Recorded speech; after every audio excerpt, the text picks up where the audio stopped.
Salut les amis et bienvenue dans cette nouvelle partie de cette interview. Aujourd'hui, je suis à la rencontre d'un investisseur immobilier dans le sud de l'Allemagne. On a fait la première interview déjà qui a été postée quelques jours sur la chaîne. Donc si tu n'as pas encore regardé l'interview, là, je te prie d'aller voir la première partie pour pouvoir bien comprendre la deuxième partie de cette interview. Il pleut, on ne va pas rester longtemps dehors, mais il est question pour moi de te montrer sur cette vidéo le bijou après avoir rénové. Vous avez vu dans la première partie un appartement délabré. Donc voici un appartement qu'on a presque fini. On est à 98% des travaux déjà effectués ici. Il s'agit clairement ici d'un Reihenhaus. Vous avez un bloc d'immeubles, mais qui appartiennent à deux propriétaires. Ici, nous avons un propriétaire ici, c'est le côté qui nous concerne, ce qu'on a acheté, on a rénové, du moins Séverin a acheté et rénové.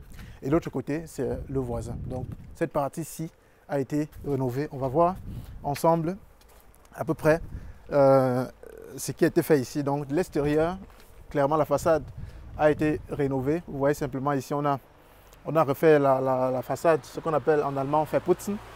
Et ici en bas, ça a été peint donc en gris. Et cet immeuble de rapport contient un jardin. Vous voyez, en Allemagne, c'est récurrent, hein, toujours séparé. Un jardin pour cette partie-ci et l'autre partie appartient aux voisins. Et nous, on va regarder cette partie-ci tout le long de l'interview et on va vous expliquer comment aborder ce type de projet et surtout comment se faire de l'argent dans ce type de business. Parce qu'ici, on applique la stratégie de fix and flip, notamment acheter de l'ancien, rénover vraiment de la base, changer même la configuration si possible et ensuite vendre avec une plus-value intéressante et se faire du cash. C'est d'ailleurs pour cela qu'on fait dans l'immobilier. Donc on va aller à l'intérieur voir notre investisseur immobilier qui nous attend déjà au show. Je tiens à rappeler ici qu'on a rénové cet immeuble ici et puis on a déjà préparé à la vente. Donc vous allez voir ensemble à peu près un appartement ou du moins la maison est déjà à peu près arrangée pour pouvoir préparer la vente pour tous ceux qui viennent visiter, puissent s'imaginer de comment l'appartement peut être organisé, du moins comment les pièces peuvent être organisées pour pouvoir s'imaginer et vivre pour pouvoir, n'est-ce pas, retirer le maximum d'argent pour pouvoir faire une grosse plus-value à la vente. Donc je vais sonner et m'identifier ici pour que le Séverin puisse m'ouvrir. Oui, allô?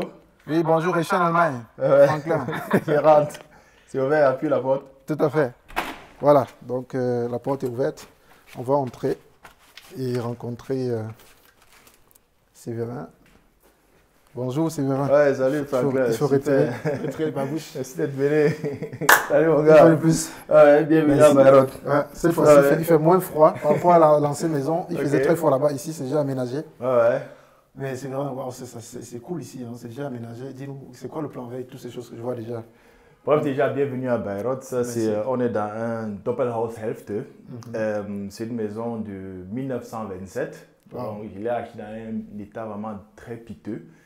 Il n'y avait rien qui marchait ici dans cette maison. C'était vraiment, je vais te montrer des photos de l'époque. Beaucoup de personnes auraient fui. Voilà pourquoi la maison elle est restée longtemps vide sans trouver acheteur. Okay. Et j'ai pu acheter, après commencer à rénover petit à petit, redéfinir un peu, refaire le découpage et puis le faire pour une famille, que ce soit agréable vraiment pour une famille. Et je vais te le faire découvrir peu à peu chaque pièce ici à l'intérieur. Super, c'est vrai. Donc allons visiter les pièces. Oui. Tu veux qu'on commence par où? Je crois que c'est mieux, on commence par le quai là. Ok, ça marche. Et puis la cave, et puis on va revenir ici au salon. Fais attention, la tête, c'était les anciens quais là, tu sais, c'était pas où les gens d'avant, ils étaient un peu courts. Les anciens Allemands, ils étaient petits comme ça, mais comment crois-tu que les Allemands, c'était les grandes personnes? Ça a évolué et ils sont devenus de plus en plus géants. Donc clairement, ici, on est en bas, les amis. Voilà. Ici, il ne faut pas trop vous laisser un peu influencer par un peu. C'est vrai qu'il y a un peu du désordre là. Ça, c'est tous mes outils. Je vais devoir les retirer ce week-end, vu que la maison est presque terminée. Les retirer. Et ici, dans cette salle, je l'ai transformé en salle pour lavage, le washroom. Normalement, ici, c'est dans cette salle qu'il y avait la seule possibilité, dans cette maison, la seule possibilité de se laver, de se doucher, c'était dans cette salle. C'est pas possible. Donc ici, vous aviez un bas de vanneux avec les murs en bleu façon un genre et puis lequel qui n'est pas style. Avec le chauffage, comment il y avait le chauffage? Il y avait un vieux chauffage de ce côté. Si je te montre les photos, tu aurais fui quoi. Il fallait descendre juste ici. Il fallait descendre ici pour se laver. Et puis, il y avait les toilettes. Les toilettes, c'était à l'entrée, on ira après là. Il y avait juste une petite toilette là où vous avez les toilettes, toute la maison. Hein. Et dans chaque chambre, vous aviez un petit lavabo. Donc, c'est là un petit lavabo là. Et donc, quand vous allez aux toilettes, vous descendez là. Et quand vous voulez vous laver, vous arrivez ici à la cave. C'était pas optimal. Moi, ce n'est plus standard. Non, c'est plus standard. Pas possible. Donc, c'est aussi quelque chose quand vous rénovez une ancienne maison. Parce qu'avant, ils avaient d'autres standards. Tout à fait. Quand vous rénovez, j'ai vu des gens rénover, ils pensent qu'il s'agit seulement de mettre de faire poudre sur les murs, de mettre la peinture et de reprendre le même schéma. Non. Vous devez redéfinir, il faut tout redéfinir le concept parce que les besoins de l'époque ne sont plus les besoins actuels. Imaginez que vous avez ici, vous louez une maison où pour vous doucher, vous allez à la cave. Personne ne le ferait. Donc j'ai tout redéfini, j'ai enlevé la possibilité de se doucher ici. Je l'ai mis plutôt ailleurs, je fais le bas des vannes et on va voir. Donc ça c'est juste la salle pour le vacheron. Super, donc salle ici, la bianderie, c'est ce qu'on appelle en français pour nettoyer, laver les habits, peut-être aussi sécher. Ouais. Donc, ce qui est bien, c'est qu'il ne fait pas froid ici. Hein. C'est vraiment. Non, il ne fait pas froid. Hein. Parce qu'ici, j'ai mis partout ici, j'ai mis les high scuppers.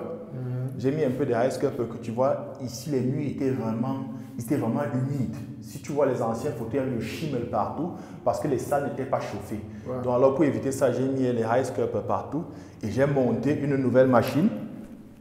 Une nouvelle machine de chauffage. Ouais. Moi, j'ai dit aujourd'hui, quand je vois, on est tous ici en chaussettes. À l'époque, tu arrivais ici, il fallait les bottes s'appuyer, ça sentait. Ici, tout était cassé et tout.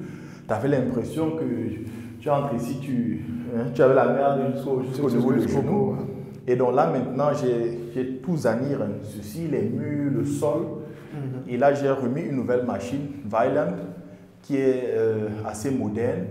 Et tu peux l'utiliser avec ton smartphone. Tu peux faire fonctionner ton smartphone, tu sais, pour les familles, les gens. C'est très important. C'est très important. Distance, ouais. Et en plus aussi, si tu économises beaucoup de l'énergie avec, déjà, vu que ça dégage moins de CO2, la ville de Bayreuth te donne aussi un feu de. Comme j'ai fini là, j'ai une petite subvention. Tu vas récupérer l'argent qui va venir, hein, je vais manger mon dîner avec quoi. Super, parce que la subvention, justement, aujourd'hui en Allemagne, tout ce qui est chauffage, plus de 30 ans, il faut changer, c'est obligatoire. Et puis que les Verts prennent de plus en plus le pouvoir, donc ils sont engagés par rapport au challenge énergétique. Donc c'est très important quand vous rénovez. Si vous avez qu'à faire ce genre de trucs et que vous changez, c'est possible que votre ville vous donne de l'argent. Il y a des villes qui donnent beaucoup plus que d'autres ne donnent pas encore. Mais bon. Oui. Et même ce que je voulais ajouter pour aller dans la même lancée, si vous ne vous connaissez pas encore là-dedans, comment rénover pour avoir ces feux de roue. C'est vrai, il y a les KfW, vous pouvez aller les KfW. Mais comme en Allemagne, tout est fait pour être simple, il y a aussi les Energieberater. Si vous tapez sur le net, Energieberater, ils sont partout dans chaque ville. Et on peut aller voir vers le Energieberater. Il vient dans la maison et vous dit ce qu'il faut faire. Il erstellen ce qu'on appelle un Sanierungsplan. Il te dit un Sanierungsplan, il te dit par exemple que si tu fais les fenêtres, si tu fais ceci, cela, tu auras tel feu de room qui peut avoir. Et peut-être 10% de moins de consommation. 10% exactement. Bien isolé. Super. Cool. OK. Et la pièce, on a déjà montré la pièce, sinon c'est juste un forum. Je pense que la filmé déjà la pièce. La pièce, si ça a été un forum, je l'ai laissé comme ça peut être utilisé ici pour les machines, les outils et tout. La seule différence, c'est qu'à ce niveau ici, vous aviez une fenêtre. Il y avait une fenêtre ici.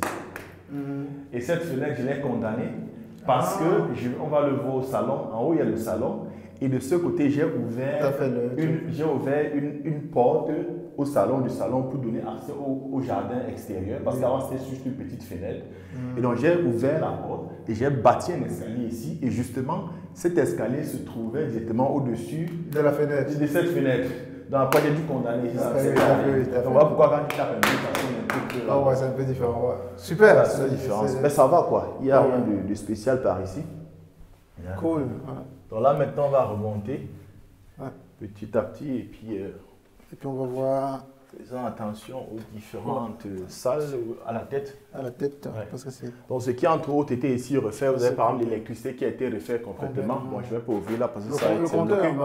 Non, le compteur, c'est par ici. Le compteur, c'est par ici.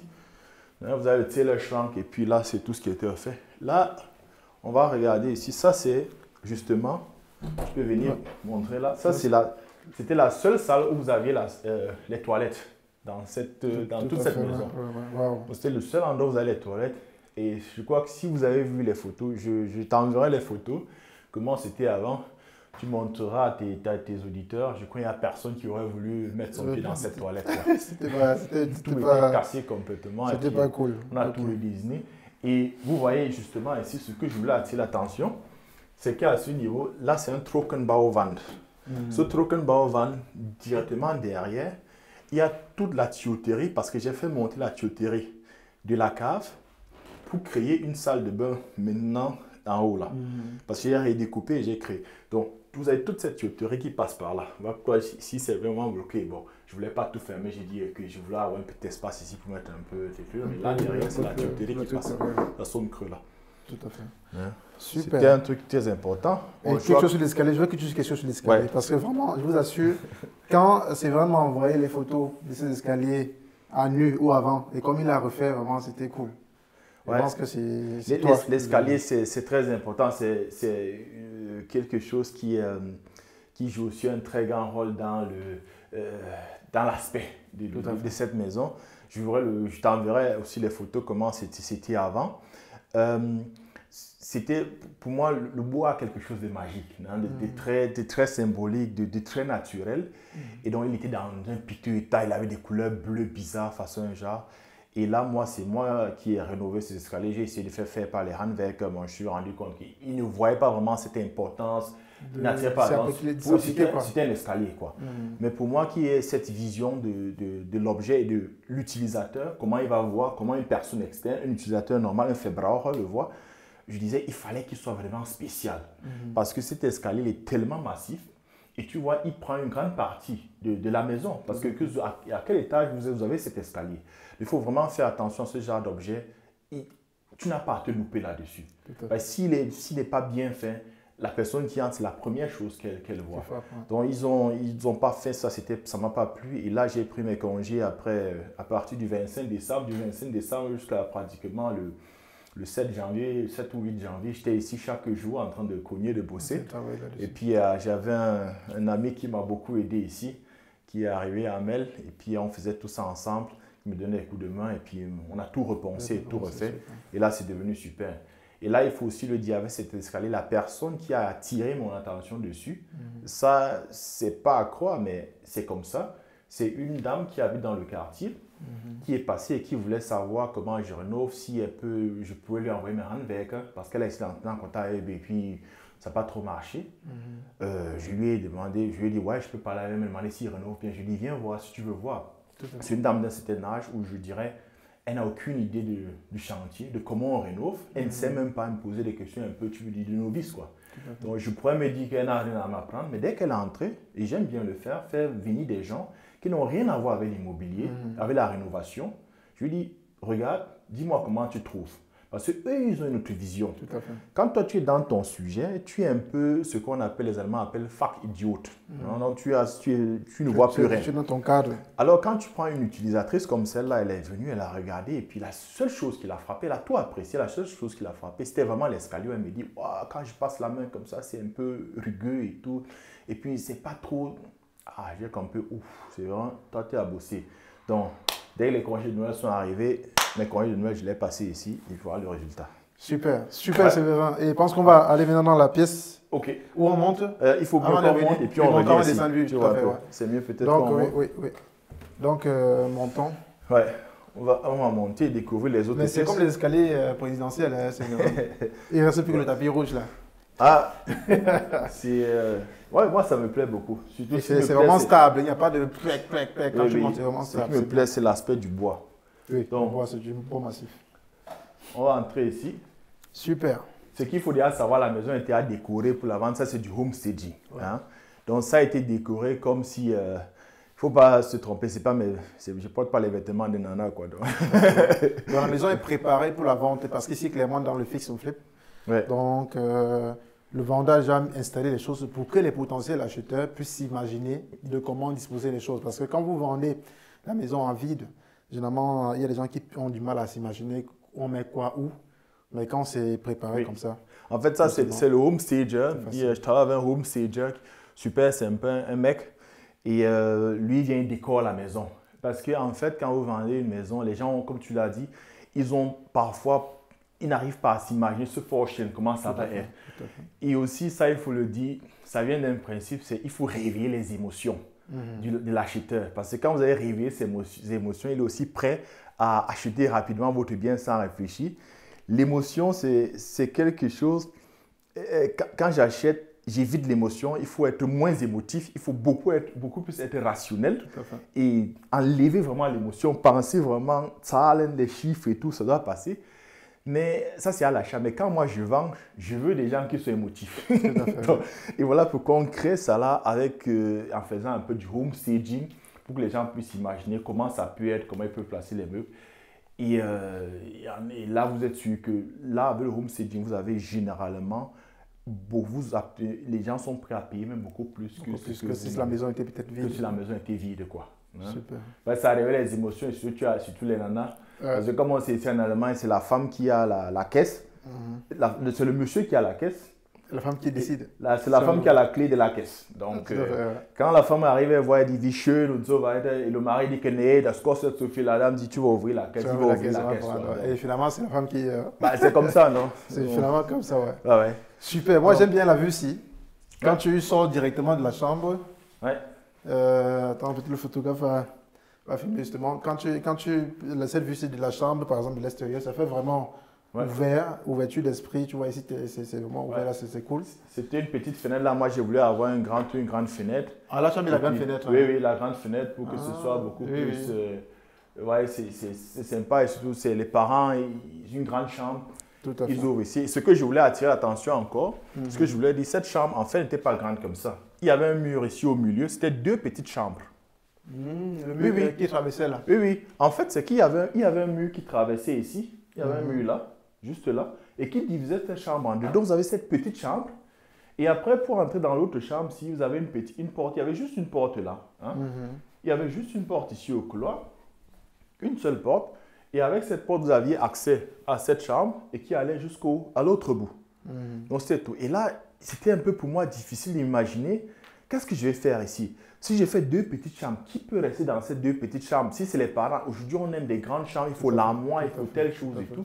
Donc il a fallu casser ça et faire maintenant une grande chambre. Et là j'ai redéfini un peu le découpage.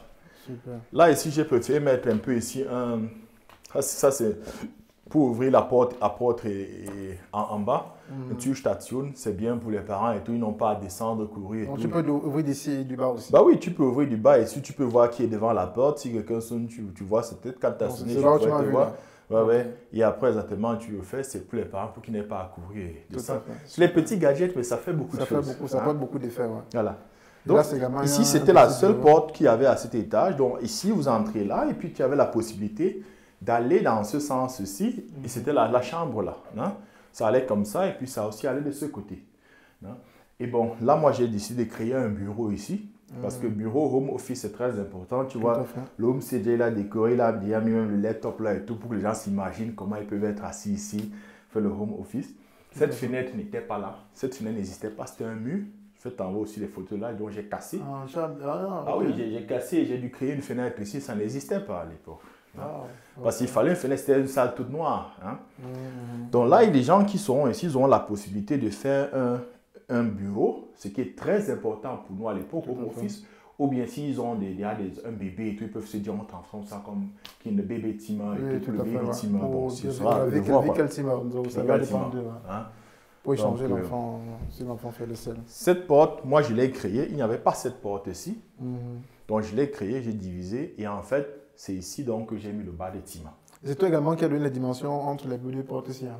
Oui, c'est moi qui tu dois tout déterminer, moi. Parce que les dimensions de cette porte, vu que j'ai fait le hang EVC, dépend aussi là, si tu ouvres le tour, si tu ouvres moins. Et aussi, tu dois aussi chercher les dimensions standards. Parce que aussi, bien sûr. Si tu ne mets pas du standard, il va falloir acheter des portes un peu assez spéciales. Des portes spéciales, ça va pas marcher, quoi. Ça va te coûter très cher. Donc, bienvenue, on est là maintenant dans la salle de bain qui n'existait pas, qui n'a jamais existé. Ici, qui a été créée plus tôt. C'est très important d'avoir cette salle de bain, quoi. Et je le dis, je le répète encore, la salle de bain, quand vous faites dans l'immobilier en Allemagne, ce n'est même pas à se louper. Tout à fait. Tu peux te louper dans toute la maison. Quand moi j'ai mon budget qui est défini, le budget, ça part d'abord dans la salle de bain, le concept. C'est très important. C'est très important pour les Allemands ou bien pour les gens ici.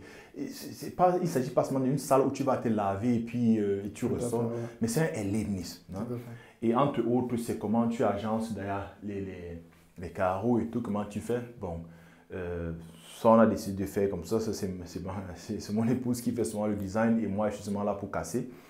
Là, on a essayé de faire. Moi, je casse quoi. Moi, je casse seulement quoi. Je casse. Tu désossé, vous avez vu la première interview où il avait tout désossé. Ça part de là, ça part du désossement pour avoir justement ce genre de truc après. Quoi. Moi, je dis c'est aussi bien de travailler quand si vous faites dans l'immobilier et vous avez votre partenaire. Je vois les gens un peu, non, je ne veux pas amener aussi le partenaire dans la partenaire parce qu'on se complète. Les femmes, elles ont une autre vision. Une vision un peu globale, elles arrondissent un peu les angles. Nous, les hommes, on casse et tout. Moi, j'ai toujours été quelqu'un qui aimait casser, qui aimait brutaliser et tout. Et donc, moi, je m'occupe de casser les murs et de gérer les handwerks. Le design, c'est elle qui fait. Donc, on s'est décidé ici pour avoir des vaches bec, un truc assis ouvert, classique, moderne. C'est un peu le typique que les Allemands aiment. Hein? Super. Et alors, ici, la fenêtre aussi, elle était déjà existante. Cette fenêtre, elle était existante, mais c'était toute une vieille fenêtre qui était là.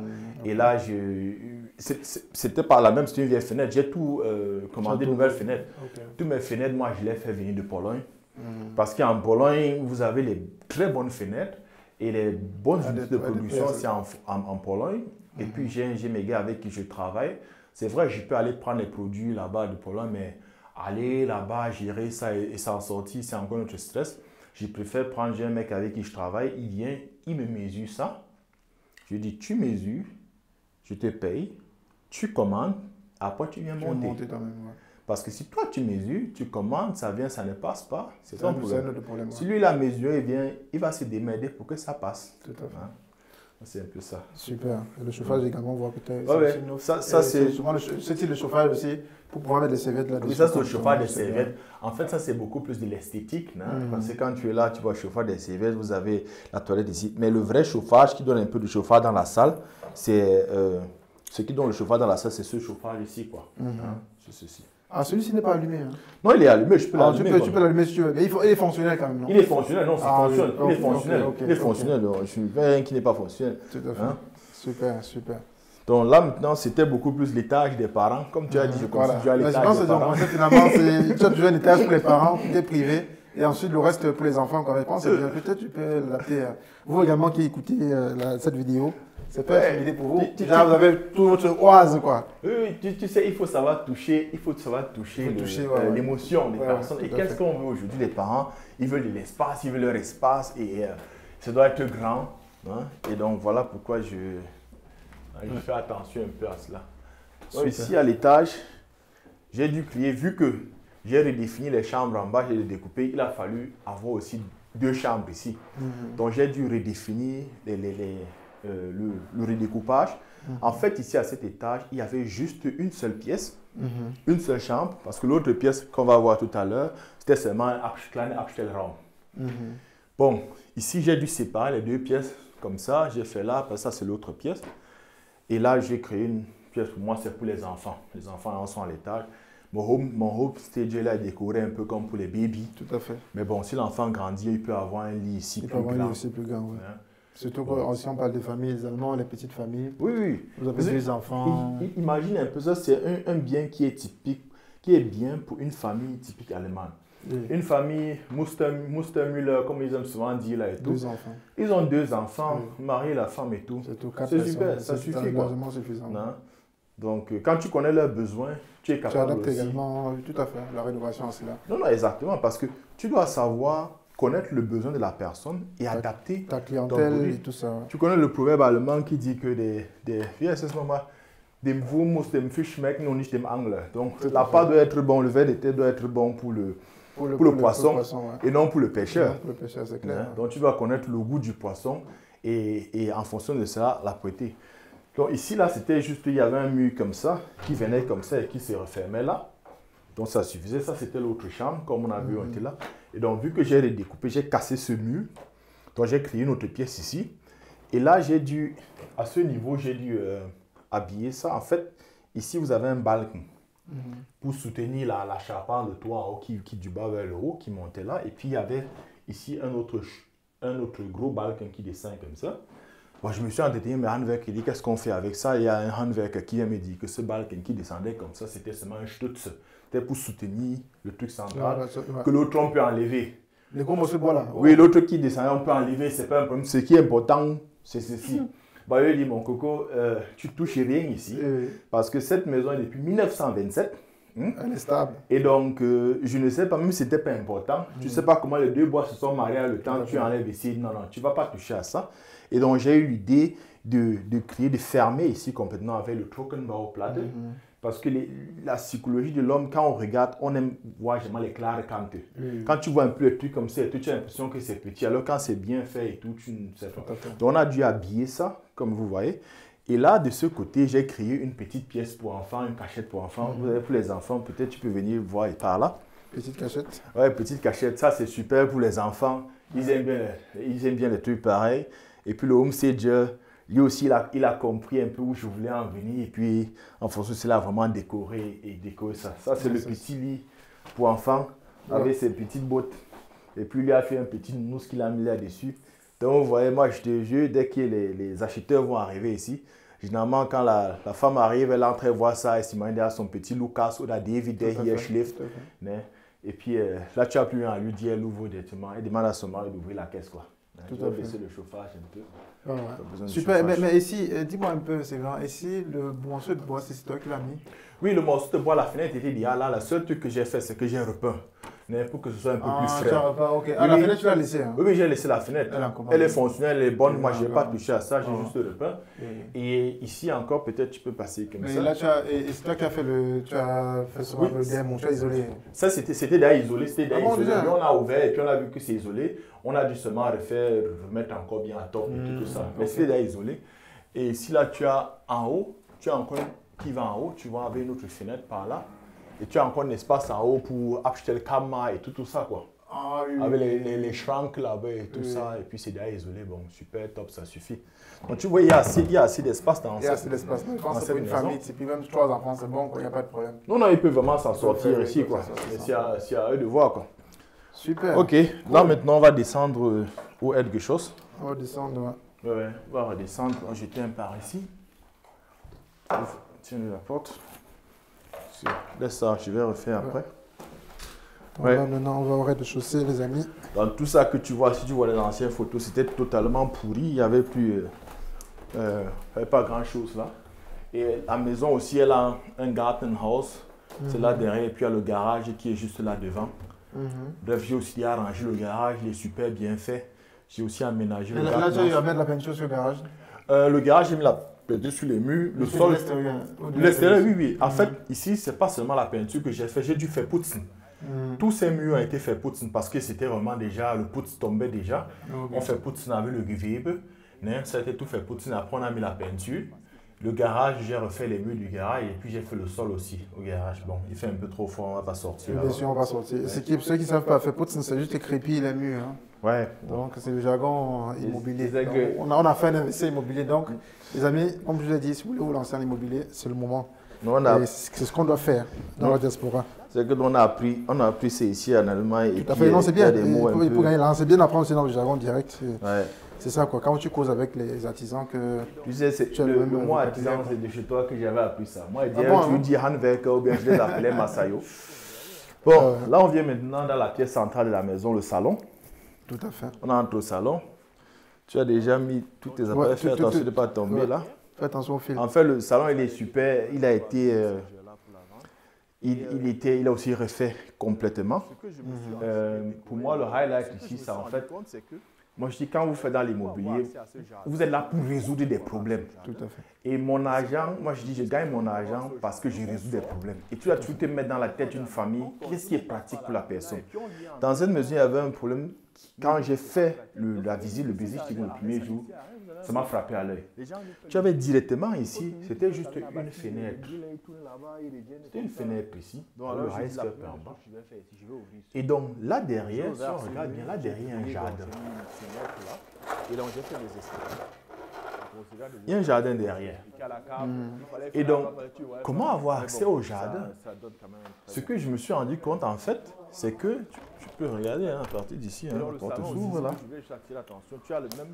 Tu veux regarder la vidéo. Déplacer là devant. Donc, tu vois, ça c'est le jardin arrière. Et puis, ça a été décoré un peu par le home stager là pour la vente. Et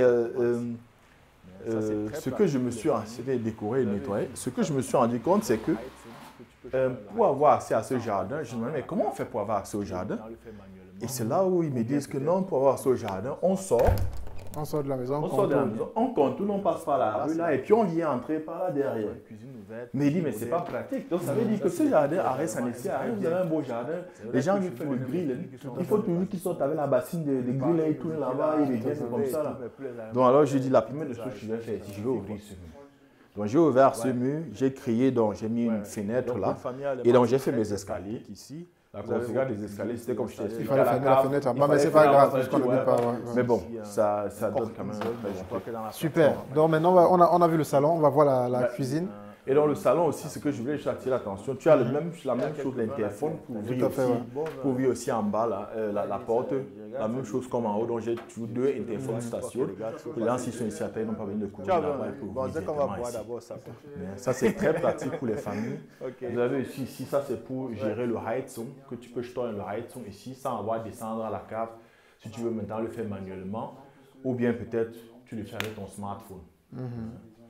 Ce qui est important pour les gens aujourd'hui. Et là, c'est la cuisine. Non, tu as une maison, une cuisine ouverte, cuisine moderne. Ça, c'est les trucs que les Allemands aiment très bien. C'est vrai que chez nous, on aime les cuisines qui sont fermées parce que comme le prépare les odeurs et tout, mais plus les Allemands font le pizza et tout. Parce qu'on utilise beaucoup de trucs au four. Et puis tu as une fenêtre aussi ici. Donc pour une famille allemande, c'est très très pratique ici. Vous avez votre cuisine que vous installez là, tout à maison. Le home stager, il a mis aussi ici un Kochinsel, mais je crois que dans la pratique, il n'y aura pas de Kochinsel par ici. La seule chose que vous devez faire quand vous faites ce jardin immobilier, il y a quelques vins là qu'il a installé, c'est bon. Parce que si l'objet est bien, je regarde ça depuis, mais je risque de le boire, il ne faut pas que les gars. De toute façon, j'ai un vin que je t'ai apporté. Bon, c'est qu'on va boire d'abord ça. Parce que ça mérite le vin. Parce que quand les choses sont bien, les amis, il faut dire. Je pense que c'est vraiment fait bien de montrer. Et il a accepté de montrer tout ce qu'il fait avec vous. Vous voyez la maison, maintenant on peut s'imaginer, on peut acheter cette maison. Parce que finalement, on a une maison neuve. Non, tu as une maison neuve. Parce que l'électrique, tu as fait un truc basique. Tu fais l'électrique, tu fais le Heizung et tout. Et moi, ce que je veux dire, c'est quand les gens vont se dire, waouh, le mec, il va être super balèze, il va avoir des formations d'électricien, de Heizungsbauer et tout ça. Non. C'est pas demandé. Donc, il ne faut pas avoir peur de se dire qu'il faut que vous allez d'abord commencer à faire des études d'électricien, de Heizungsbauer. En fait, vous cherchez l'expertise, vous ramenez l'expertise et vous coordonnez. Tout à fait. C'est tout. La seule chose que vous devez faire quand vous faites ce genre dans l'immobilier, c'est vous informer, le largue. Parce que si l'objet est bien situé, vous allez le renouveler et le vendre très facilement. L'avantage ici, c'est que si vous descendez à pied là, et en moins de 10 minutes, vous allez au centre de Bayonne. Le bus vient s'arrêter là devant la maison. Donc, il y a les écoles là, par là derrière. C'est tellement très bien situé et c'est ça qui donne vraiment de la valeur à votre objet. Tout à fait. Le reste maintenant, on en parlera, c'est comment la planification. Tout à fait. On en parlera maintenant. Donc les amis, on va s'asseoir sur ce magnifique fauteuil pour continuer l'interview. Donc écoute, c'est vrai, merci déjà d'avoir présenté tout ce que tu nous as présenté aujourd'hui ici. On remarque déjà qu'il y a beaucoup de travail ici, ne serait-ce que la planification et tout ce que ça t'a pu coûter avec les nerfs. Puisque tu as fait aux artisans, les gens qui n'ont pas forcément la même formation que toi, le côté communicationnel qui est très important dans l'investissement immobilier, par-dessus tout, parce que tu passes tout ton temps à négocier, que ce soit avec les banquiers, que ce soit avec les artisans, que ce soit même au Baumarkt, poser des questions. Donc, et être aussi patient, parce que parfois tu prévois faire un truc comme ça en 6 mois, ça te prend peut-être 1 an, voire plus d'1 an, ainsi de suite. Et avoir aussi une partenaire qui te comprend, parce qu'à la maison, tu n'es pas présent. Ça, c'est ce qui est clair. J'ai eu à rénover seulement un appartement d'une pièce et demie. Et vers la fin, c'était déjà un peu... voilà, c'était pas évident, quoi. Donc, j'ai noté des questions que je vais vraiment te poser. Et j'aimerais que toi, tu puisses les répondre et j'ai vraiment noté pour ne pas oublier. Aujourd'hui, c'est vraiment, tu fais 2 stratégies, genre mixées. Tu as en partie les bons paris immobiliers consistants que tu as fait dans tes débuts. Maintenant, tu es en train de t'orienter beaucoup plus par l'achat-revente. Qu'en est-il de ton boulot principal? Ah, le boulot principal est là, non? Est-ce qu'on va lâcher? En fait... Comment tu arrives à concilier les deux? Parce que le boulot aussi est très demandant. Là, oui, le boulot principal, il est important parce que c'est à cause du boulot principal que je peux m'avoir ces financements. Parce que si tu viens sans boulot et tout, la banque, elle te regarde un peu bizarre, quoi.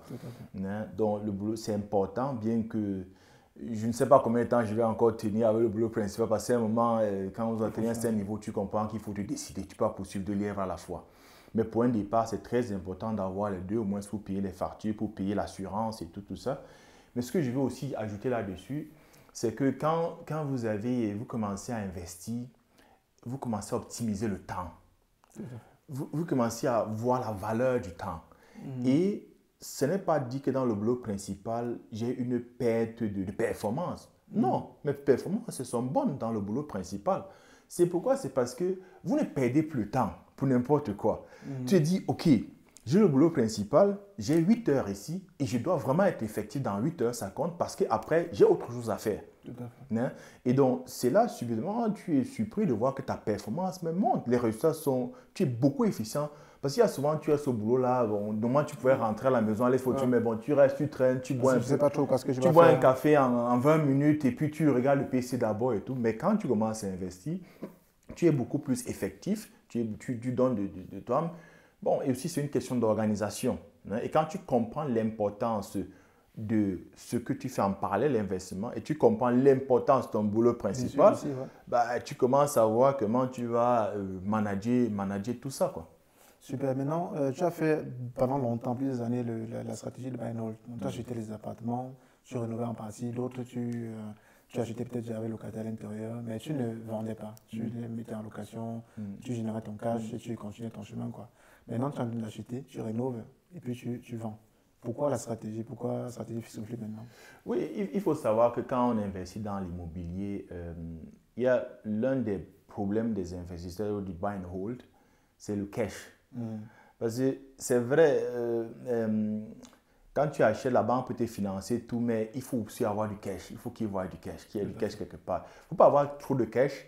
Parce qu'il y a aussi notre philosophie, il dit que cash is trash, trop de cash, c'est pas bon.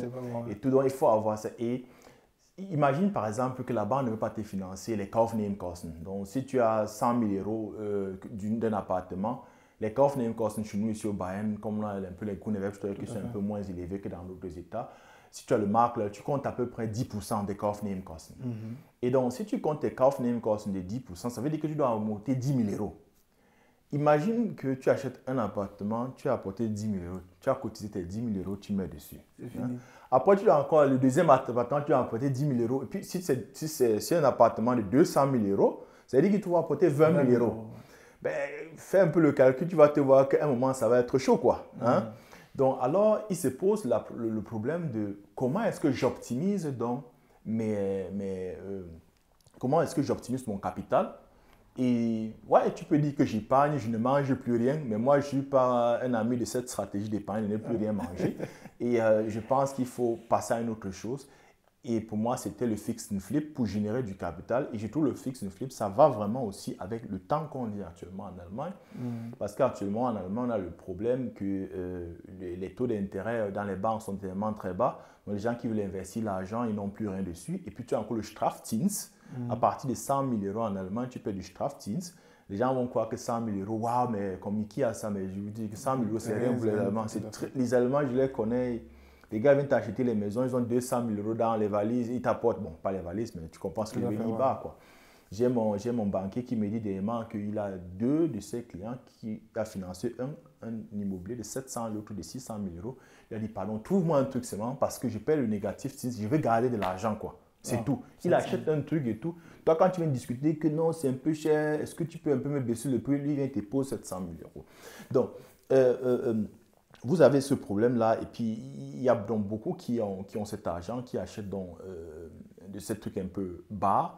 Et c'est un environnement que moi je dirais beaucoup plus, qui est très compétitif. Donc, il faut se savoir, il faut maintenant adapter sa stratégie.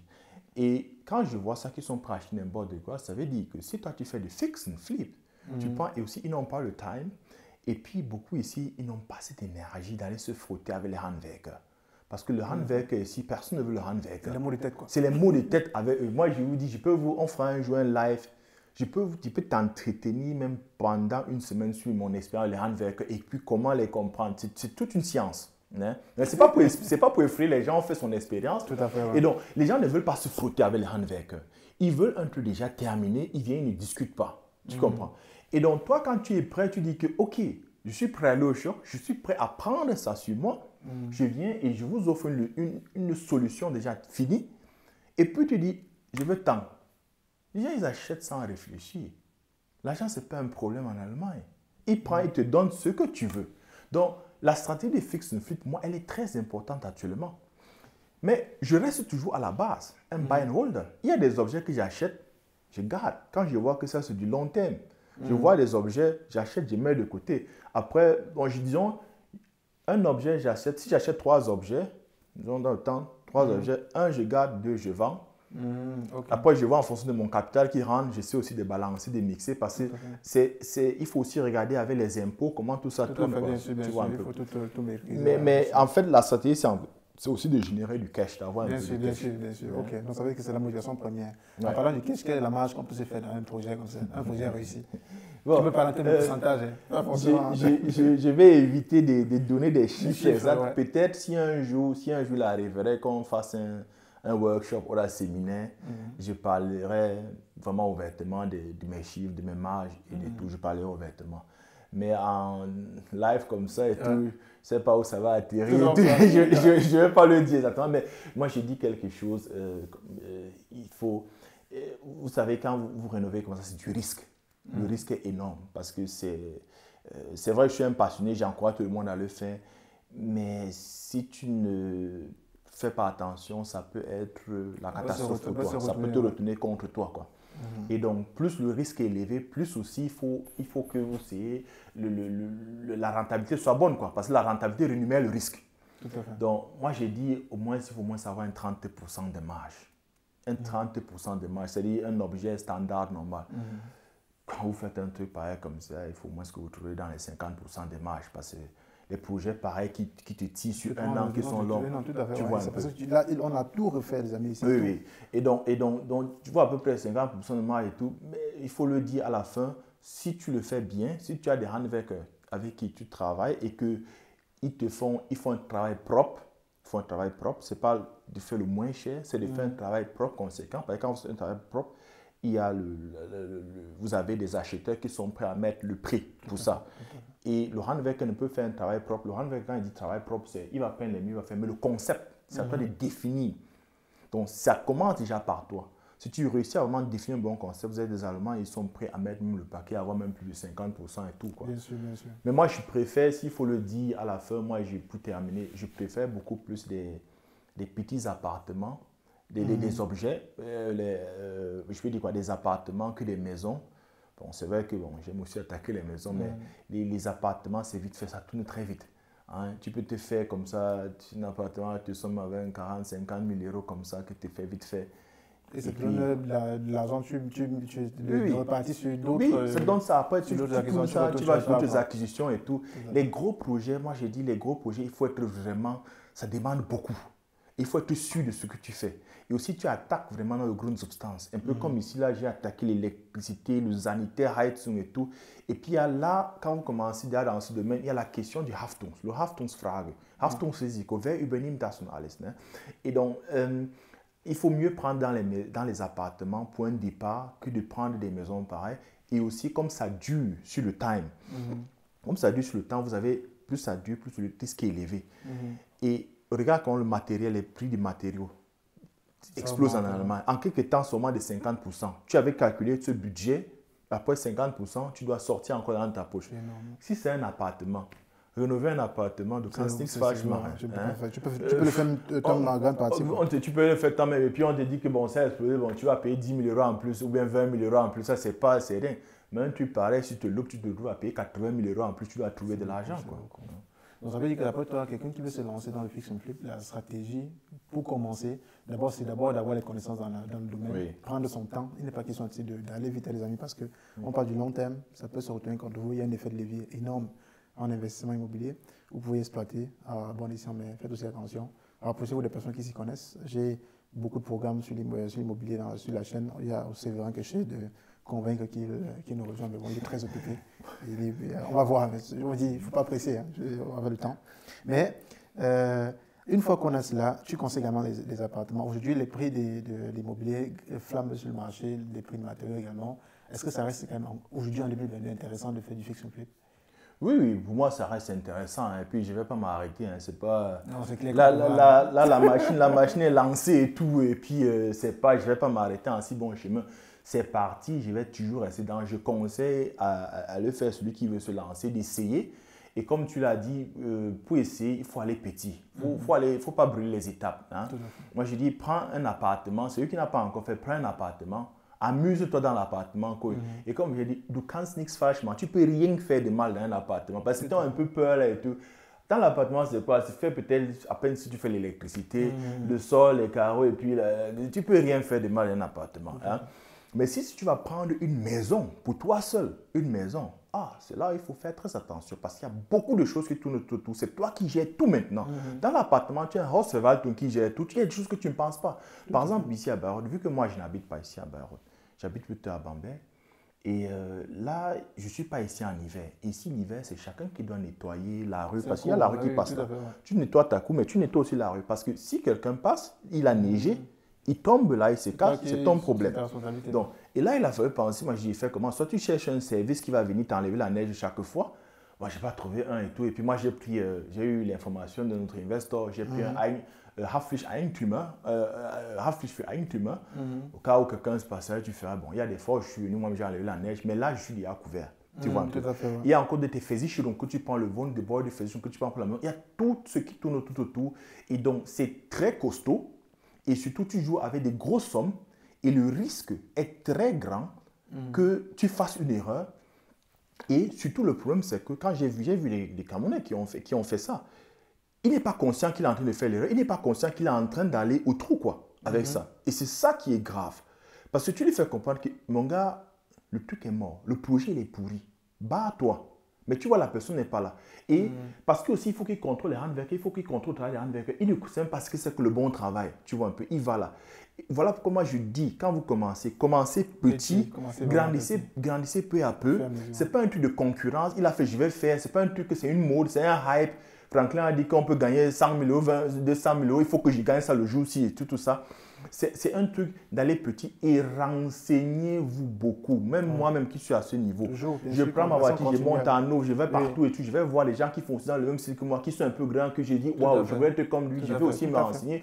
Certains me donnent les informations, il y a d'autres qui veulent cacher. Bon, c'est son problème. Mais comme les Ivoiriens disent, à connaît pas, à demander. Et si tu ne connais pas, je termine là-dessus, si tu ne connais pas, tu ne poses pas la question, tu le fais, tu vas dedans. Moi, je te dis, Franklin, je n'ai aucune pitié pour ce genre de personnes qui se payent le luxe. J'appelle ça un luxe.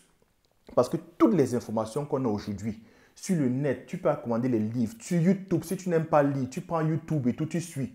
Mais quelqu'un qui se paye le luxe de ne pas demander, de ne pas s'informer, de se lancer et de se casser la figure, je n'ai aucune pitié, c'est un luxe. C'est comme quelqu'un qui achète sa Rolex. Je n'ai jamais eu, tu as déjà eu pitié quelqu'un qui s'achète une Rolex? Non. Donc ça veut dire que c'est lui, ça fait tourner l'économie. Le seul truc que moi je m'interdis, ma conscience m'interdit, c'est de me moquer de la personne ou bien peut-être de venir lui racheter son bien après parce qu'il y a des gens qui sont spécialisés. Moi je connais, j'ai mon groupe d'immobilier Investor. Il sait quand ça va cuire? Non, il sait quand ça va cuire. Il t'attend seulement. Il est comme le vautour qui attend que tu crèves là et puis le charognard il vient. Il t'attend et il sait que quand il va venir, parce que tu peux gâter facilement une maison.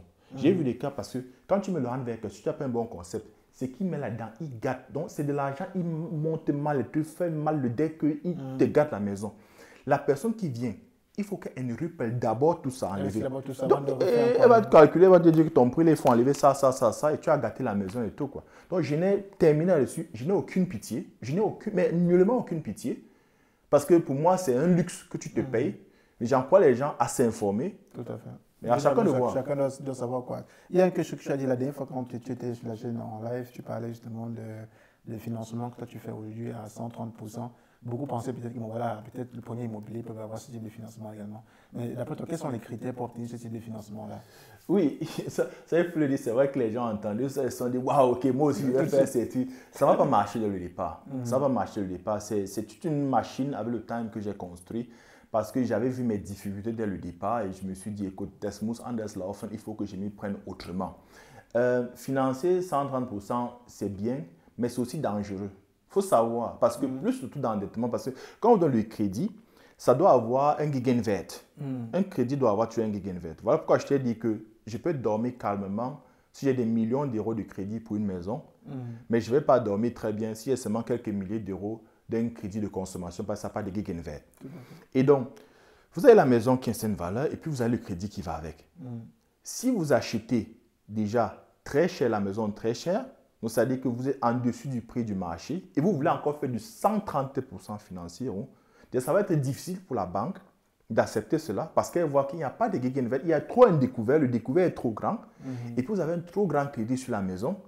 Et s'il y a une petite erreur là, ça peut être fatal, quoi. Donc il faut faire attention. S'il y a une chute de prix, parce qu'il y a des différentes régions en Allemagne où les prix ne partent pas seulement vers le haut, il y a des régions où peut-être la démographie et tout, et puis le risque est grand. Donc il faut déjà commencer déjà par l'achat, de regarder ce que vous achetez. Est-ce que vous achetez un bon prix? Parce que si vous achetez un bon prix, il est très facile pour la banque de dire, OK, on peut le financer 130%. 130%, c'est-à-dire Kaufpreis, Kaufnehmen, Kostenrenovierung, Kosten. Et puis, mais la banque voit qu'il y a un découvert. Mais ce découvert, la banque dit, OK, je ferme un œil. Pourquoi la banque ferme un œil? La banque ferme un œil parce qu'elle se dit, elle regarde tes finances. Comment tu as fait tes finances? Est-ce que tu as une bonne hygiène financière, de vie financière? Est-ce que tu as les crédits 100 euros, choufa là-bas parce que pour 100 euros, 200 euros, tu es ici et tout ça. Ça, c'est tout très sale. La banque ne va pas être prête à accepter cela pour toi. Tu vois un peu. Donc, savoir ça. Et aussi, il faut savoir entrer en contact avec la banque. Les banquiers, là, quand on dit la banque, c'est qui? C'est une institution. Qui est derrière? La banque, c'est qui est planté? C'est pas un être humain de chair et d'os comme toi et moi. Il est assis là devant toi et te regarde. Donc, il est plus facile pour lui. La banque, les banquiers, ils ont un cadre qui a été défini. Ils ont un Rahmen, comme on dit en Allemagne. On dit, OK, si Franklin remplit ces conditions, ça, on peut donner jusque-là. Mais Franklin, lui, il ne passe pas trop là-dedans parce que lui, ce que lui veut, il veut un truc qui est un peu en dehors du cadre. Le banquier te connaît. Tu as sa sympathie. Il a l'expérience avec toi. Voilà pourquoi, au départ, ils vont te donner des get-niches. Parce que ça ne marche pas, parce qu'on ne te connaît pas encore. Mais avec le temps, tu as sa sympathie, tu as le contact avec la banque, tu as rénové, tu as déjà fait un objet, 2 objets, tu as lui, tu dis, OK, tu dis, je veux ça comme ça. Il regarde, il te dit, OK. Ils ont une expression, ich kann mich aus der Fensterlehnen für dich. Je peux un peu agrandir ma tolérance, un peu pour te prendre là-dedans. Il a parce qu'il sait qu'il peut te faire confiance. Mais s'il n'y a pas cette confiance, et puis il n'y a pas un visage derrière la personne, il n'y a pas cette sympathie, comment tu sais un peu le prendre, traiter avec lui, il va te dire que, nö, das geht nicht. Ou bien, ce qu'ils vont te faire, les banquiers, ils se disent, OK, le monsieur, en fait, mais il est malade, le truc est pourri, là, ça chauffe à tout est pourri, mais il veut automatiquement, mais il faut mais là-bas, OK, si elle te dit non, je ne te donne pas, qu'est-ce que tu vas aller dire? Tu vas dire qu'ils sont racistes, n'est-ce pas? Donc alors, il va te concocter un truc parce que la banque ne veut pas prendre de risques. Là, elle se dit, je ne prends aucun risque avec lui. Monsieur, c'est vrai, je le chauffe. Alors, qu'est-ce qu'elle fait? Elle va te concocter un plan, mais alors, moi, j'appelle ça un cocktail Molotov, où tu as dedans, elle te fait, après, elle te fait broche par, elle te fait un consomme crédit façon un genre là. Bizarre, hein? Elle ajoute encore ceci, et à la fin même, elle te dit encore qu'il faut encore signer les faisies chéron. Elle te fait encore signer ces faisies chéron encore là-dessus. Que tu n'as peut-être pas besoin. Tu n'as pas besoin et tu prends ça maintenant et c'est ça qui va te liquider après. Donc pour terminer, comment faire pour financer, comme je fais financer 130%? Comme j'ai dit, c'est d'ailleurs de 1, dès le départ, si vous êtes maintenant, faites attention à votre santé financière, vos finances. Éviter les crédits. Si tu veux faire vraiment dans l'immobilier, des choses qu'il y a à éviter, évite le crédit de consommation, évite le crédit de la voiture. Ça, c'est que tu ne devrais pas te retrouver là-dedans. C'est absurde. Donc, et après, essaye d'avoir le contact à la banque. Généralement, tu n'as pas un contact direct. Le premier objet, tu passes par un financier, on se fait mythe là. Le financier, on se fait mythe là à la fin, ton objet est financé par une banque. Moi, j'ai dit au gars que, mais prends contact avec ta banque. Je ne sais même pas qui c'est. Il dit, ben, écoute, ouvre tes documents, tu vois qui est ton je pas dans la banque. Va le rencontrer. Tu dis, merci comme vous avez financé mon premier objet. Je voudrais financer plus tard. Qu'est-ce que je dois faire? Comment vous me voyez mes finances? Et même moi qui le fais aujourd'hui, quand je finis de faire un objet comme je le fais là, généralement, j'invite les banquiers. Ou bien s'ils ne peuvent pas venir, je fais des photos, je fais un PowerPoint présentation avant et après, je leur envoie. Parce qu'il faut se dire, le banquier, c'est un investisseur. Bien sûr. Il investit en toi, il veut gagner de l'argent. Ouais. Toi, quand tu investis, il y a un petit au pays que tu soutiens, tu demandes à tonton, envoie-moi là, je vais investir. Après, il ne faut pas seulement qu'il te rembourse, hein, mais tu vois, il te fait encore un feedback du projet. Voilà ce qu'il fait. Quand il va venir te demander encore que tonton donne encore le travail pour un autre projet, même si tu n'as pas, tu vas prêter pour venir lui donner. Tout à fait, parce que tu sais qu'il t'avait jamais. Exactement. Donc, c'est à peu près avec ça, avec les banques. Donc, santé et vie financière, au début, ça ne va pas marcher, mais avec le time, ça ira petit à petit, quoi. Ça va être très important. Et comme Séverin l'a également dit, santé financière est très important. Et depuis cette année, je propose quelques séances aux personnes qui ont peut-être problèmes financiers, qui ne savent peut-être pas comment gérer. Il y a des gens dans l'équipe qui pourraient vous aider. Donc, vous pourrez peut-être réserver un rendez-vous à travers l'email qui s'affiche juste là.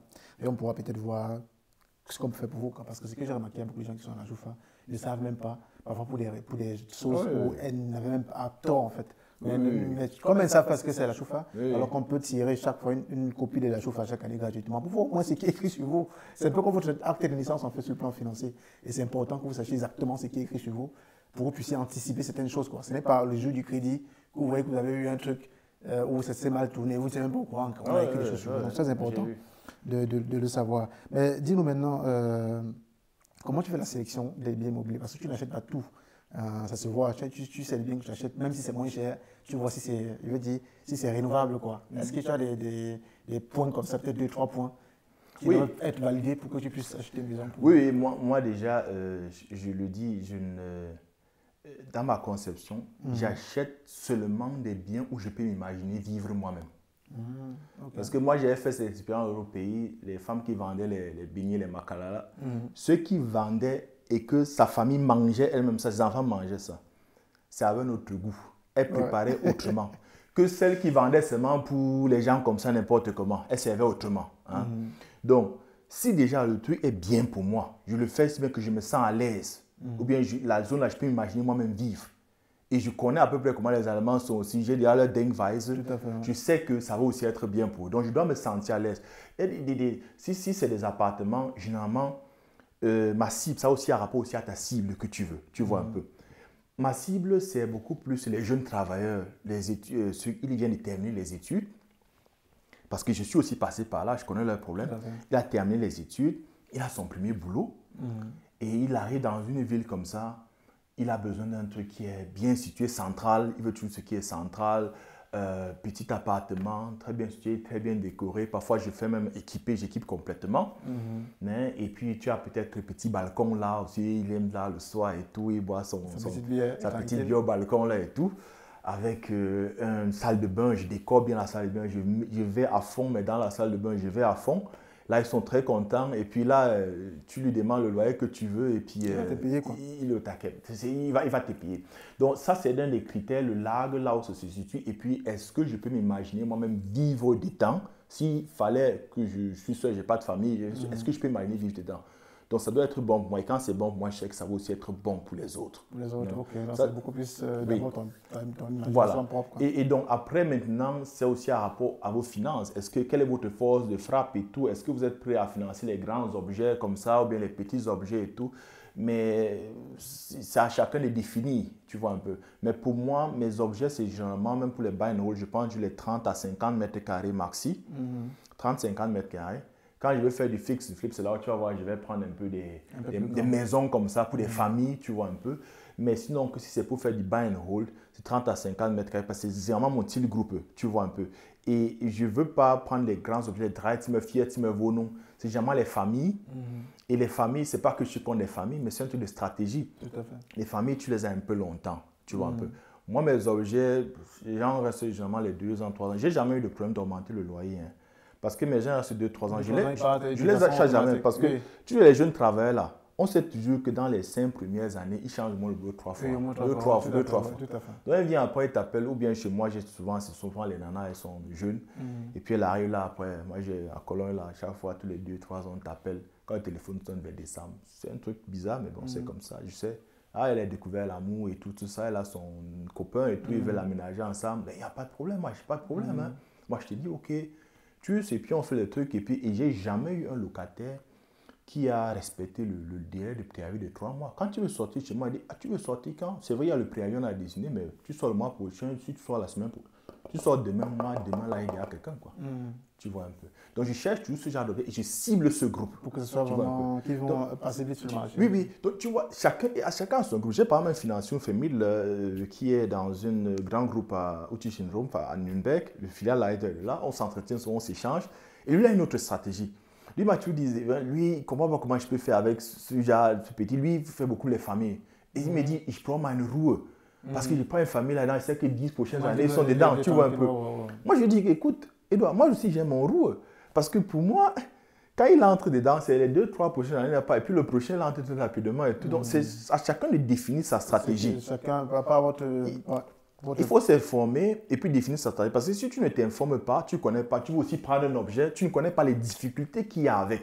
Parce que il n'y a pas la stratégie du paradis, il n'y a pas le bon, il n'y a pas le mauvais, il n'y a pas le noir, il n'y a pas le blanc. Il y a la stratégie qui va avec toi. Hein? Donc, il faut le savoir. Qu'est-ce que je veux? Le plus dur, c'est ne pas savoir ce que tu veux prendre parce que c'est la mode, chacun doit aussi acheter. Tu achètes un objet, qui loue ça, qui va venir et puis ça se gère comment? Ah, ok, bon, c'est là où il y a le problème. Maintenant, quelles sont les étapes à suivre quand tu veux rénover? Je vois que tu as pris un appartement, une maison, et tu commences toujours par tout casser, mais je pense qu'avant de casser, il y a quand même, quelles sont les 3 premières étapes à faire absolument? Oui. Quand tu as déjà pris l'appartement ou bien une maison, disons un objet même, la première étape très importante, c'est la préparation, la planification. C'est la planification. Qu'est-ce que tu veux faire? C'est quoi le concept?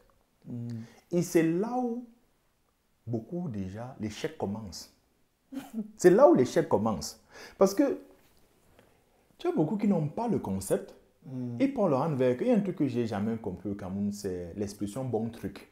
Moi, j'ai entendu me dire, j'ai pris un handwerk, il dit qu'il me fasse un bon truc. C'est quoi bon truc? C'est quoi bon truc? On s'est entendu ce matin où je disais, pour l'électricité, si tu viens ici, tu dis à un handwerk, fais-moi un bon truc à l'électricité dans la maison, si je refais ça. Bon, il va te dire que pour aller dans cet appartement, il faut le charter là-bas devant pour allumer ici l'ampoule là, et il faut une prise en bas. C'est bon. Pour lui, c'est bon truc. Mais est-ce que c'est ce que tu veux? Tu as besoin, par exemple, ici à côté de nous, on a une lampe là, à côté là. Tu as besoin d'une lampe, tu as besoin de ceci, cela. Tu as besoin de la télé ici. C'est à toi de définir ce que c'est que le bon truc et le lui dire et le matérialiser sur le papier. Tu dois pouvoir matérialiser cela. Donc, ça commence de tout par le concept que tu dois avoir. Quand tu as ce concept, tu as le concept, tu définis. Et ce concept, pour pouvoir le définir, voilà pourquoi je reviens sur ce point. Sortir de la communauté, aller connaître les autres. Parce que tu fais un produit qui ne va pas être utilisé par toi, mais par une autre personne. Et tu dois savoir comment cette personne pense. Qu'est-ce qui est important pour cette personne? Pourquoi est-ce que cette personne serait prête à donner un peu plus d'argent pour cela? Ou bien de prendre ton objet et même d'aller en donnant un peu plus que ce que le marché demande. C'est un peu l'expression, comme je t'ai dit en haut, là, dem Fischmecken und nicht dem Angler. Donc, la part doit être, le ver de terre doit être bon pour le poisson et non pour le pêcheur. Sinon, le pêcheur, tu aurais pêché peut-être le poisson brisé aussi, mais ça ne l'aurait jamais donné. Donc, tu dois d'abord connaître un peu celui qui va utiliser et voir maintenant, aller dans la maison, réfléchir. Cette personne, si elle habite ici, qu'est-ce qui est pratique pour elle? Comme je t'ai dit, on a vu une chose ici, le truc d'ouvrir par l'interphone là, la douche, la salle de bain qui était à la cave. Imagine, je faisais un peu, la chambre des parents, c'est ici en haut. Il doit toujours descendre, aller à la cave, la salle de bain. Il passe ici là où les invités sont là, avec la petite serviette descendre. Ça, c'est clair que ça ne va jamais marcher. Et donc, si toi, tu fais ça, tu appelles ton handwerker, tu dis que fais-moi un bon truc, rénove ça. La salle de bain est là-bas. C'est lui qui va se casser la tête pour te dire qu'il faut qu'on mette ça en haut et tout. Il est là pour exécuter, quoi. Il lisse les murs, il fait et tout. Le truc reste là-bas en bas. Maintenant, tu as quelque chose, un objet qui est terminé. Les Allemands arrivent et tout bien, les acheteurs arrivent. Tu dis, moi, je veux telle somme et tout. Ce n'est pas pratique. Donc, ça commence d'abord par le concept. Tu dois avoir cette idée, ce concept. Comment refaire? Tu vas avoir à refaire même la configuration, le redécoupage que tu dois avoir fait dans la maison. Donc, le concept défini. Et dans le concept que tu définis, ce qui a fait. Moi, ce que je fais souvent, j'ai un Excel tabelle où j'écris étape par étape. Qu'est-ce que ça comporte? Qu'est-ce que j'attends du handwerker? Et puis, à la fin, on s'entend dessus parce que c'est écrit en mon jargon. C'est écrit en... Parce que les gens qui décrivent souvent un thème... quand tu comprends pas. À la fin, ils disent das war nicht drin, c'était pas dedans et tout. Exactement. Donc, j'écris exactement et on lit ça. Il comprend, OK, qui fait ça, qui fait quoi à chaque étape. Et puis, il me dit à la fin, combien est-ce que ça me coûte? Tu vois un peu. Donc, c'est défini. Et dans mon concept que je définis, à la fin, il faut toujours avoir un exit stratégie. Le exit stratégie est très important. Donc, c'est la fin. Tu dis, à chaque étape, si ça capote, si c'est pas bon, qu'est-ce que je fais? Et l'exit stratégie à la fin d'un immobilier, c'est toujours la vente. Tout à fait. Soit parce qu'on finira toujours par vendre l'immobilier. Soit tu le vends ou une autre personne va vendre à ta place. Parce qu'on ne va pas entrer dans cette terre avec l'immobilier, on va laisser. Bien sûr. Donc, et tu dois toujours avoir ça présent à l'esprit de dire qu'il faut lâcher ça rapidement quand tu as vu que tu as contrôlé, tu as vu que c'est en train de déraper. Il ne faut pas avoir honte. Il faut lâcher. Plus tôt tu lâches, mieux ça vaut pour toi. Plus tard tu lâches, tu ne te relèves plus jamais. Donc, j'ai défini ça. Et la première étape, généralement, qui est définie quand on a un immobilier, vous voyez ça, c'est le Henry Pelon. Beaucoup simplifient ça. C'est le Henry Pelon, c'est-à-dire désosser la maison comme tu as vu avant. Ils viennent, on désosse, on retire les anciennes portes, on arrache les cadres des portes et tout. Donc, ils laissent ça vraiment. La maison est vraiment mise à nu. Le sol, on enlève les tapettes sur les murs et puis les tépiches, on enlève tout ça, on désosse complètement. Et c'est eux qui s'occupent du mule. Le mule, maintenant, c'est très important de savoir comment est-ce que c'est, qui va jeter, qui va gérer et tout. J'ai fait des erreurs là-dessus, je t'en ai parlé.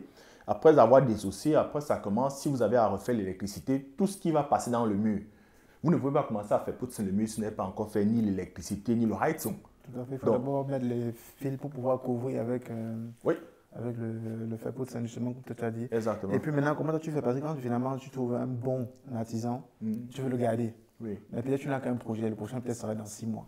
Comment tu fais pour le fidéliser, pour entretenir le contact? Fidéliser le client avant... Pardon, l'artisan. Le handwerker, quoi. Donc tu as trouvé l'artisan finalement. Oui. Après beaucoup de mots de tête avec d'autres. Oui. Et tu as peut-être fini le projet. Ton prochain projet serait peut-être dans 6 mois et dans 7 mois. Oui. Comment tu fidélises tu sais, fidéliser l'artisan, c'est pas quand tu as terminé le projet. C'est même pendant le projet comment vous traitez. Tu vois un peu. Et déjà, ça commence comment tu mets les choses au clair. Parce que généralement, la plupart du temps, quand on se gâte avec l'artisan, c'est que toi, tu pensais comme ça, lui pensait comme ça. La communication n'a pas marché. Et c'est là où vous gâtez. Et quand tu fais une communication claire, et là, on se gâte, c'est l'argent. Moi, qu'est-ce que je fais? Je dis à mon handwerker, moi, je suis très ouvert. Tu comprends? Si tu veux qu'on fasse au clair, on clair. Mais si tu veux la bagarre, on va bagarrer. Mais j'évite la bagarre parce que même si tu vas gagner la bagarre, c'est le time que tu perds. Donc moi, je te mets là. Je te dis, OK, voilà ça que j'ai défini. C'est d'accord pour toi. On va dans le chantier parce qu'il ne faut pas seulement regarder celui qui va te donner le prix moins cher. On va dans le chantier. Je dis, cette solution, je veux ce mieux. Comment tu vas le faire? C'était mon te raconter. J'ai tout entendu des choses. À le time, quand tu connais, tu racontes, tu comprends que ça, c'est un massayo. Mets-le seulement de côté. Donc, il y a l'autre qui va venir, quand il va te comprendre, et puis il te donne un prix, parce qu'il ne faut pas seulement regarder le prix, qui m'offre le plus moins, je ne sais pas ça. Mais qui me fait le bon travail et à quel prix? Et c'est ça le plus difficile. Et quand tu as tout défini, c'est clair, et en défini les étapes, ce qu'il y a à faire, maintenant, je lui demande quel prix. Il me donne son prix. Je lui pose la question, wie möchtest du bezahlt werden? Comment tu veux avoir cet argent? Tu veux directement échelonner? Échelonner, mais naturellement, je sais qu'il y a des choses qu'il faut... Enfin, si tu lui donnes tout l'argent le premier jour, c'est parti. C'est fini. Je m'arrange toujours à voir, je dis, c'est étape par étape.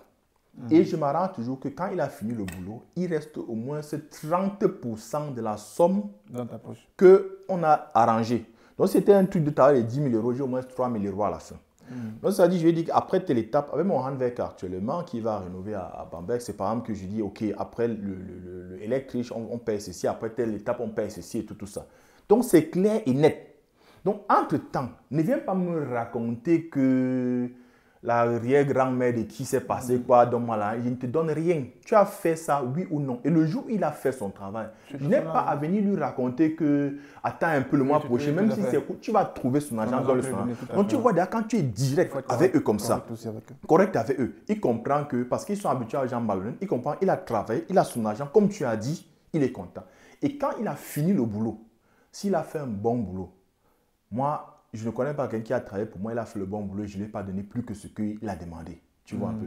Évite de donner ça pendant le boulot. Il a fait un semaine, il a fait un, il a payé. Tu vois, super, je te donne encore, je t'apporte la bière, je t'apporte à manger.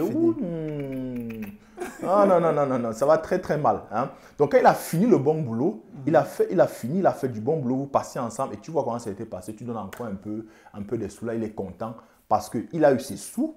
Comme vous avez dit, tu étais super correct et tout a été défini.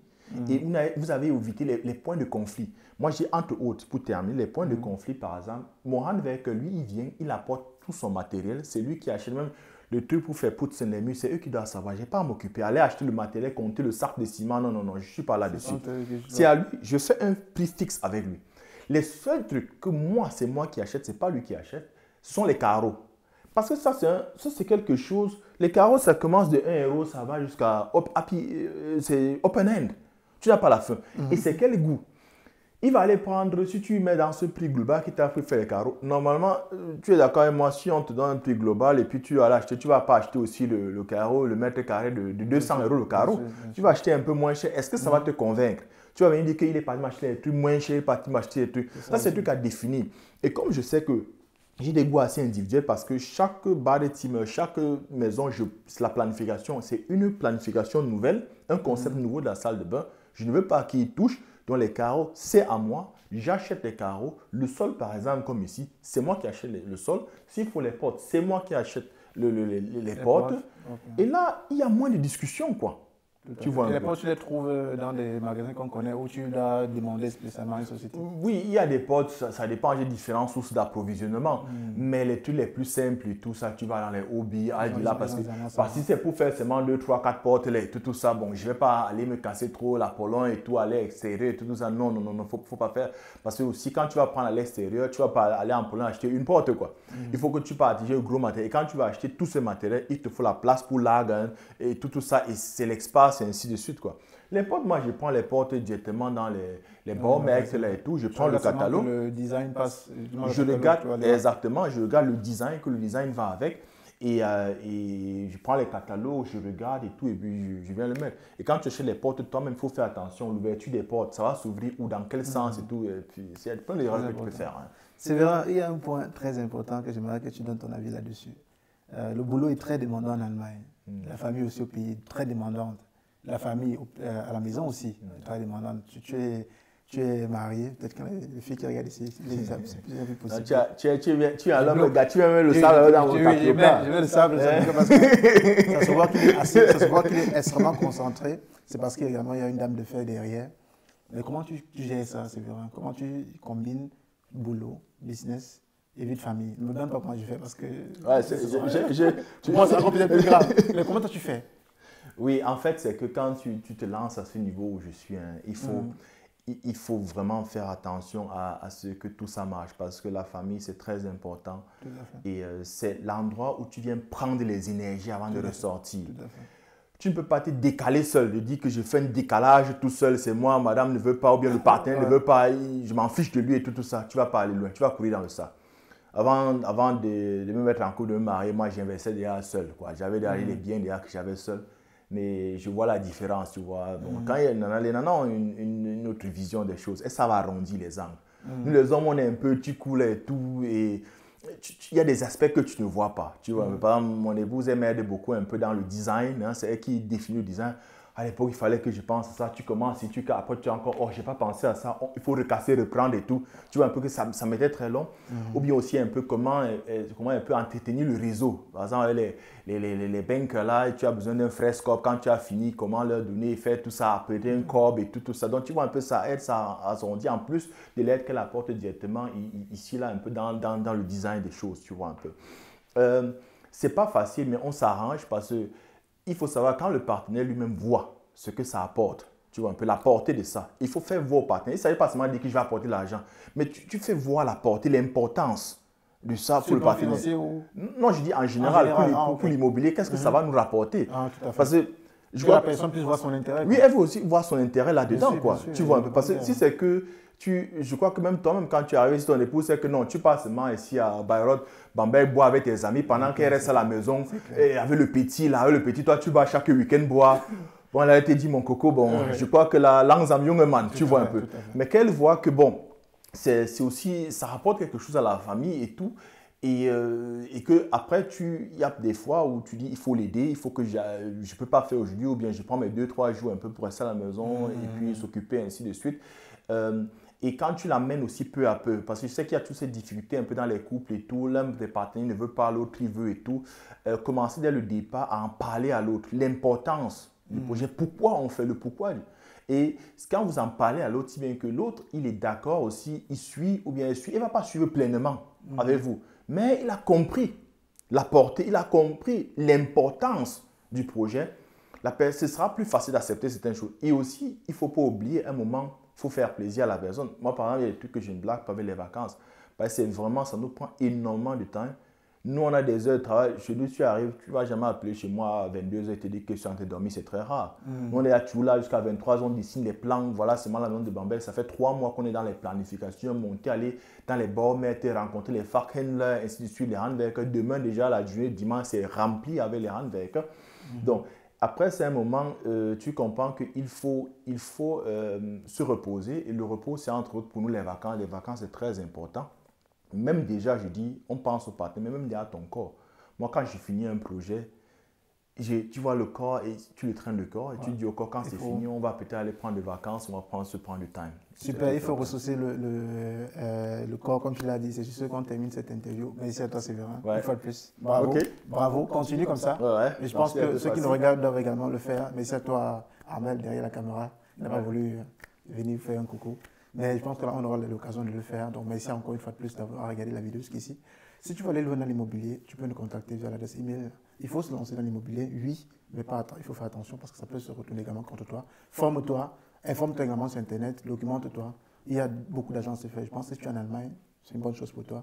Donc, intéresse-toi à la chose et tu seras peut-être comme Séverin qui sait dans quelques années. Ou plus que Séverin. Ou peut-être plus que Séverin. C'est comme ça, quoi. Ok, à la prochaine, les amis. Ciao.